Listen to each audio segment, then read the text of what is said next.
Hello friends, and welcome back to week 2 of Not Your Average New Year's Resolutions. My name is Lauren and I'm the sports dietitian for Not Your Average Nutritionist.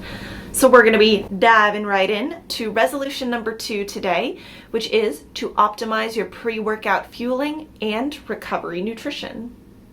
So let's start off by talking a little bit more about your pre-workout fueling as well as during workout fueling.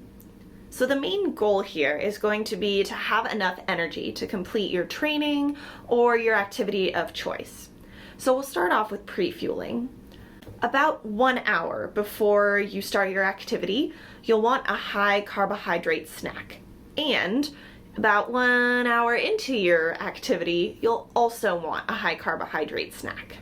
This can be something like a granola bar or toast or a piece of fruit, or if your stomach is easily upset, choosing something just like fruit juice is appropriate. You'll want to keep this going for every hour on the hour while you're exercising, if your exercise lasts longer than 1 hour. After you work out, you'll want to aim for about a 3-to-1 ratio of carbohydrates to protein for your recovery snack. Now there's no need to get too tied up in these numbers because really any combination of carbohydrates and protein tends to fit in pretty nicely with this. A great example that you've probably heard before, maybe you haven't, is chocolate milk. But also, since it's getting a little bit colder, choosing something like hot chocolate but made with milk can also be an appropriate recovery snack. And no, a protein shake alone is just not enough. In recovery, you also need those carbohydrates to make sure that you're adequately refueling your muscles and helping recover to get ready for the next session of training. So a great idea would be to maybe blend in a piece of fruit with your protein shake. The optimum time for recovery fueling after training is about half an hour to 2 hours. But if you don't make it within this window, honestly don't panic, because your body is going to continue to recover for the next 24 hours. So how you choose to fuel for the next day is just as important. So if this sounds like a lot to remember, please don't panic. I have prepared an example scenario for you to help tie together all these different concepts.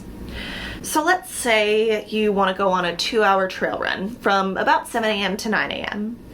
You'll want to try to wake up about 6 a.m. to make sure you get a good high carbohydrate small breakfast or snack in before your run, depending on how much you feel you can fuel. You can choose something like a slice of toast with a small amount of peanut butter, or you can choose a stroopwafel. I personally love honey stingers, but you can choose any. They're delicious and they're a great way to give you a boost of energy in the morning. You'll also want to make sure you pack a sports drink and some gummy bears so that you can fuel during your run. So you start off on your run at about 7 a.m. By 8 a.m., you'll want to maybe drink more of your sports drink and have a handful of gummy bears to keep you going.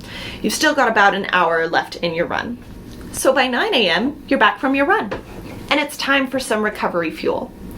You're feeling pretty hungry since you had a smallish breakfast before your run. So you'll want to have a full breakfast that combines your proteins and carbohydrates. So a great example would be, some scrambled eggs, a full bagel with peanut butter spread on it, as well as a handful of berries. So of course this meal and this plan, these recovery snacks, everything about it, it's going to really depend on the person, on the level of activity you do, on your preferences, on, how much activity you do. There are so many factors to take into account. That being said, I have a little goal for you all to complete this week. I would like you to, kind of write up your own workout, recovery, fueling, pre-fueling plan. So come up with, number 1, a day that you're going to train.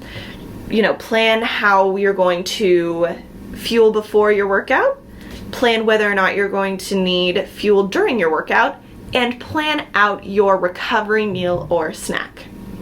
If you want to go ahead and tag me and share it, I will once again share what you have with your permission, give you any feedback you'd like, as well as a compliment, because like I said last week, just showing up is a big deal. Now, if you want to learn more about your specific recovery needs and your specific fueling needs, specific hydration needs, please reach out and schedule a free 15-minute discovery call with me. Thank you so much for joining me again this week. I will see you next week.